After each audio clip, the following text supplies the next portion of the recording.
धरती हर किसी की जरूरत को पूरा करने के लिए पर्याप्त है, लेकिन हर किसी के लालच को नहीं। महात्मा गांधी का ये कथन आज की हमारी चर्चा के लिए बिल्कुल सटीक बैठता है। नमस्कार, द डीप डाइव में आपका स्वागत है। आज हम द हिंदू में प्रकाशित एक ऐसे विषय की पड़ताल कर रहे हैं जो किसी थ्रिलर फिल्म की स्क्रिप्ट जैसा लगता है। ये कहानी है ग्रेट निकोबार के मेगा इंफ्रास्ट्रक्चर प्रोजेक्ट की। लगभग 92,000 करोड़ रुपए का एक बहुत बड़ा प्रोजेक्ट। इसमें एक वर्ल्ड क्लास पोर्ट है, एक एयरपोर्ट, पावर प्लांट और तो और पूरी की पूरी एक टाउनशिप।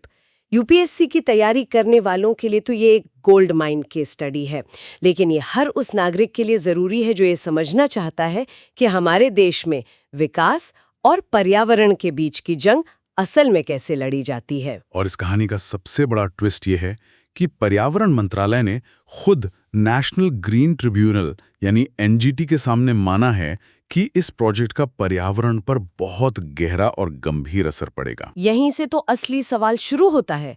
अगर सरकार खुद मान रही है कि इससे भारी नुकसान होगा, तो फिर इस प्रोजेक्ट को हरी झंडी मिली कैसे? ये एक पहेली की तरह है। एक तरफ सरकार एनजीटी में मान रही है कि गलाथिया बे में खजाना छुपा है, कोरल, कछुए, सब कुछ, और दूसरी तरफ उसी सरकार की एक और रिपोर्ट कहती है कि वहां ऐसा कुछ है ही नहीं। ये कैसे हो सकता है? चलिए आज इसी विरोधाभास की एक एक परत को खोलते हैं। तो चलिए शुरू करते हैं सबसे ताजा और चौंकाने वाली खबर से। 30 अक्टूबर 2025 को पर्यावरण मंत्रालय की तरफ से जो कहा गया वो अपने आप में एक स्वीकारोक्ति है। बिल्कुल, एडिशनल सॉलिसिटर जनरल ने एनजीटी के सामने साफ साफ माना। क्या क्या माना उन्होंने? उन्होंने माना कि गलाथिया बे, जहां ये पोर्ट बनना है, वहां 20,000 से ज्यादा जीवित कोरल कॉलोनी है। 20,000 से ज्यादा? जी हाँ, और सिर्फ यही नहीं, निकोबार मेगापॉड नाम का एक दुर्लभ पक्षी है जो कानून के शेड्यूल 1 में आता है। मतलब जिसे सबसे ज्यादा सुरक्षा मिलनी चाहिए। बिल्कुल, उसके 50 से ज्यादा घोंसले हैं। और सबसे बड़ी बात, ये दुनिया के सबसे बड़े कछुए लेदरबैक टर्टल के घोंसले बनाने की एक बहुत ही महत्वपूर्ण जगह है। तो जब मंत्रालय खुद ये सब मान रहा है, तो उनका तर्क क्या है? वो इस नुकसान को सही कैसे ठहरा रहे हैं? यहीं पर कहानी और दिलचस्प हो जाती है। मंत्रालय का तर्क असल में ये है कि हाँ, हम जानते हैं कि इस अनमोल इकोसिस्टम को भारी नुकसान पहुंचेगा, लेकिन चिंता मत कीजिए, 2052 तक हम इसकी भरपाई करने के लिए शमन उपाय यानी मिटिगेशन मेजर्स करेंगे। एक मिनट, 2052 मतलब आज से लगभग 28 साल बाद? जी। ये तो किसी मरीज से ये कहने जैसा है कि हम आज आपका हाथ काट देंगे, पर 30 साल बाद एक बेहतरीन प्रोस्थेटिक लगवा देंगे। आपने बिल्कुल सही पकड़ा। ये संरक्षण की रणनीति है ही नहीं। ये तो नुकसान का एक अजीब सा सौदा लग रहा है। ये नुकसान के प्रबंधन की रणनीति है। मतलब उन्होंने पहले ही मान लिया है कि प्रोजेक्ट तो होकर रहेगा। अब बस इस पर चर्चा हो रही है कि जो नुकसान होगा उसकी लीपापोती कैसे की जाएगी। ये तो मंत्रालय के मूल उद्देश्य पर ही सवाल खड़ा करता है। बिल्कुल, जो कि पर्यावरण की रक्षा करना है। ये तो सिर्फ शुरुआत है। अगर हम थोड़ा पीछे जाएं तो विरोधाभास और भी गहरा हो जाता है।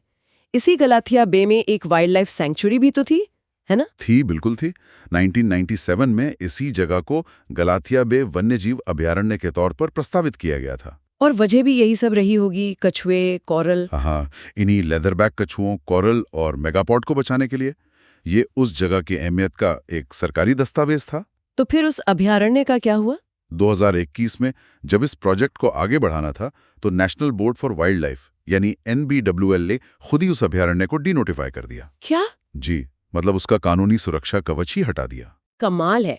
मतलब जिस संस्था का एकमात्र काम ही देश के वन्य जीवों की रक्षा करना है, उसी ने प्रोजेक्ट के लिए रास्ता साफ कर दिया। यहाँ तो एक तरह से रक्षक ही भक्षक वाली बात हो गई। ये तो वाकई में एक संस्थागत विरोधाभास है। बिल्कुल, यूपीएससी के गवर्नेंस वाले पेपर के लिए एक परफेक्ट उदाहरण है।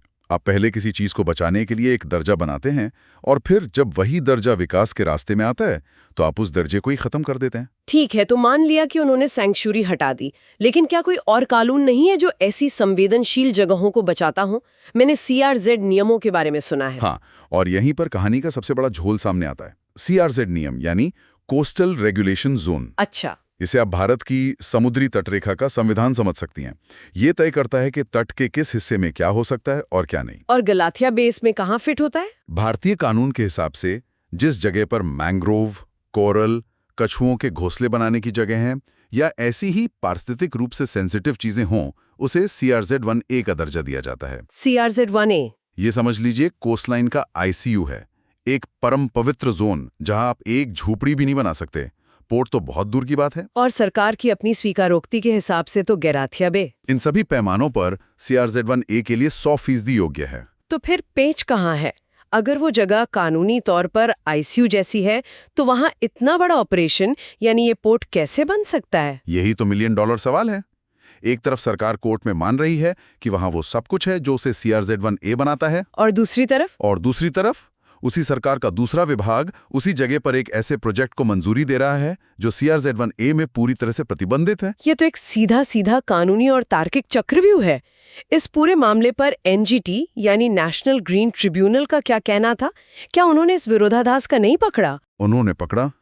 अप्रैल 2023 में NGT ने अपने एक आदेश में साफ साफ कहा कि प्रोजेक्ट साइट में 20,668 कोरल कॉलोनियां हैं और प्रोजेक्ट का वो हिस्सा CRZ-1A क्षेत्र में है जहां पोर्ट प्रतिबंधित है। अच्छा, तो NGT ने भी ये माना? हाँ, ये एक बहुत बड़ा बयान था।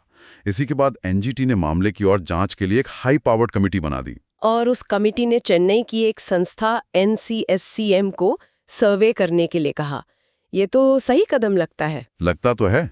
तो उनकी रिपोर्ट में क्या निकला? यही तो असली खेल हुआ। NCSCM ने अपनी रिपोर्ट में निष्कर्ष निकाला कि प्रोजेक्ट क्षेत्र का कोई भी हिस्सा CRZ-1A के अंतर्गत आता ही नहीं है। क्या? ये कैसे मुमकिन है? जी, एक तरफ सरकार के वकील खुद मान रहे हैं कि वहां कछुए और कोरल हैं, NGT भी मान रहा है, और दूसरी तरफ उनकी ही एक वैज्ञानिक संस्था कह रही है कि वो जगह इन नियमों के लायक ही नहीं है। यही तो बात है। और सुनने में आया है कि ये रिपोर्ट गोपनीय रखी गई है। जी हाँ, इस रिपोर्ट को सार्वजनिक नहीं किया गया है और यहाँ तर्क का एक अजीब सा चक्रव्यूह बनाया गया है। प्रोजेक्ट के प्रस्तावक कहते हैं कि कमेटी का मानना है कि पोर्ट CRZ-1A में नहीं बन सकता।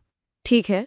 और फिर कमेटी जिस NCSCM रिपोर्ट का हवाला देती है, वो रिपोर्ट ही ये कह देती है कि ये इलाका CRZ-1A है ही नहीं। मतलब पहले नियम बताया और फिर उस जगह को ही नियम के दायरे से बाहर कर दिया। बिल्कुल।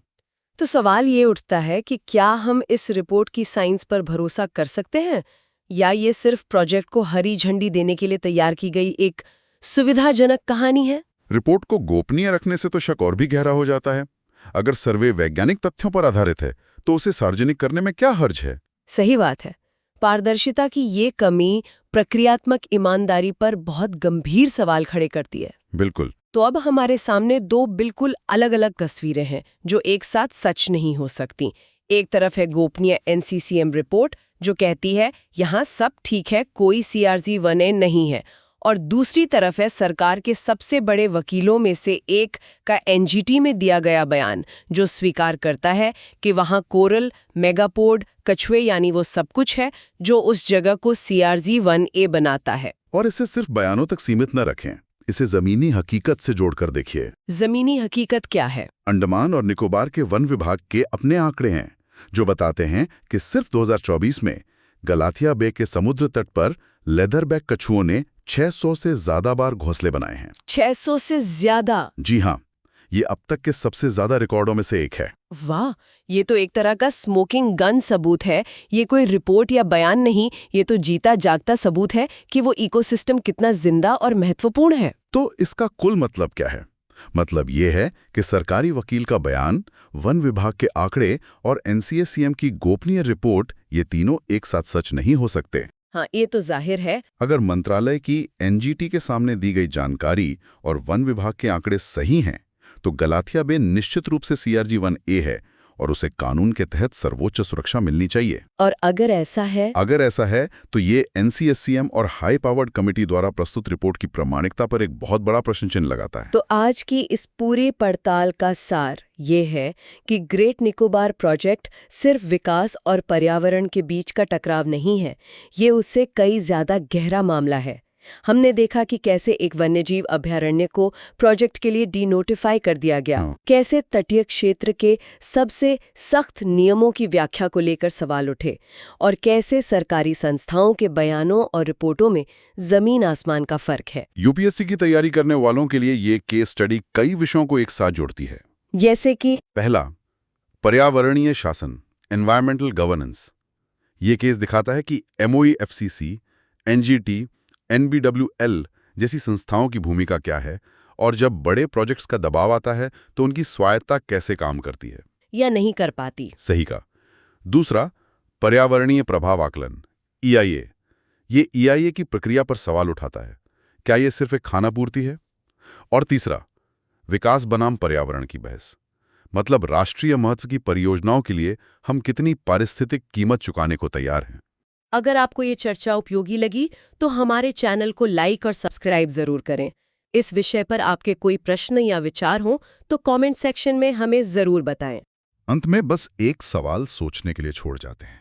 ये मामला आधिकारिक रिपोर्टों और आधिकारिक स्वीकारोक्तियों के बीच एक गहरे संघर्ष को उजागर करता है।